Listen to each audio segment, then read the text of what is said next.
Maintenant, je vais en arriver à une autre question, celle de comment l'historiographie ou la mémoire historique de la colonisation a influencé les relations diplomatiques franco-algériennes.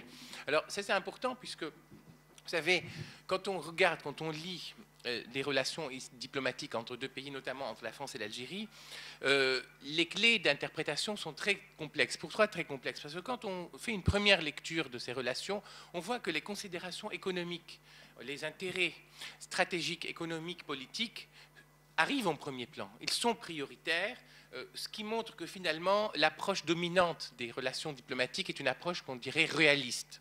Réaliste dans le sens où elle accorde le primat des intérêts. Et on le voit dans je dirais, dans une première lecture de l'histoire diplomatique contemporaine ou des événements diplomatiques contemporains.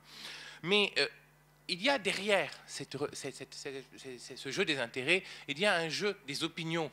Et qui dit opinion dit mémoire, dit l'histoire qui se mobilise, dit la pression, je dirais, d'un certain nombre de considérations à la fois morales, culturelles, mais aussi idéologiques, sur les acteurs politiques.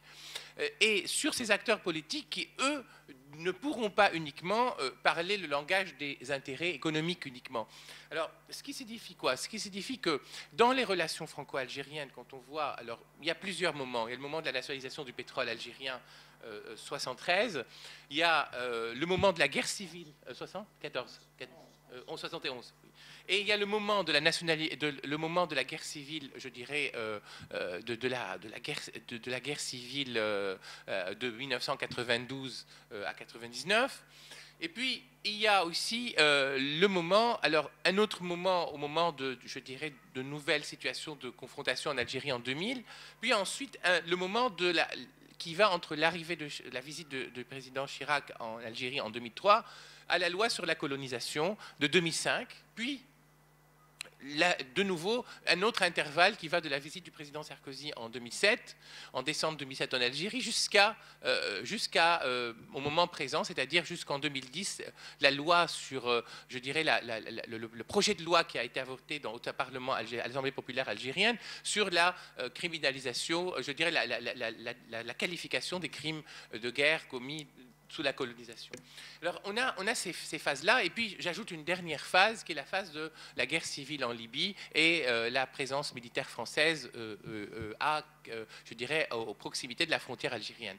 Donc on a ces phases-là qui sont des phases oscillatoires où on a à la fois on voit qu'on a la considération des intérêts et subitement et de manière subite, l'approche, je dirais, la dimension historique ressurgit à chaque fois. Elle ressurgit non pas parce que, je dirais, de manière mécanique, les personnes se rappellent leur passé, c'est que le passé est toujours présent, il est là.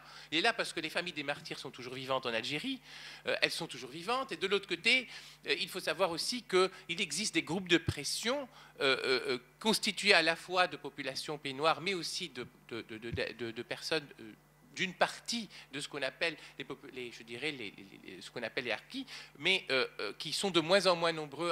Il y a eu beaucoup de conversions, de retours idéologiques, historiques à l'histoire algérienne, mais c'est intéressant, c'est de voir que vous avez les électorats qui bougent et des bases sociales qui bougent, qui font pression sur les élus, qui font pression sur les acteurs politiques, et donc d'une certaine manière, ce que j'appelle la pression à la fois de l'opinion, mais aussi des représentations culturelles et de l'histoire à travers les acteurs politiques et les groupes politiques. Donc ce qui est intéressant, c'est de voir que, par exemple, je dirais, il y a une première tendance à expliquer les relations diplomatiques, c'est l'approche réaliste. L'approche réaliste qui dit, finalement, ce qui détermine les relations diplomatiques entre deux États, ce sont les intérêts.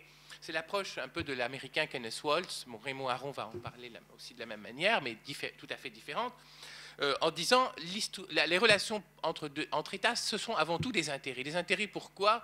Parce que dans un monde dominé par ce qu'on appelle une structure anarchique, où il n'y a pas un seul super pouvoir qui va tout réguler, dans cette structure anarchique du système international, eh bien, on est dans une situation de ce que j'appelle de lutte à mort entre les États pour leur sécurité et finalement leurs intérêts stratégiques, leur survie. Et dans l'intérêt de leur survie, il y aura, je dirais, un système de guerre, d'expansion, mais aussi de volonté à la fois de domination et d'hégémonie.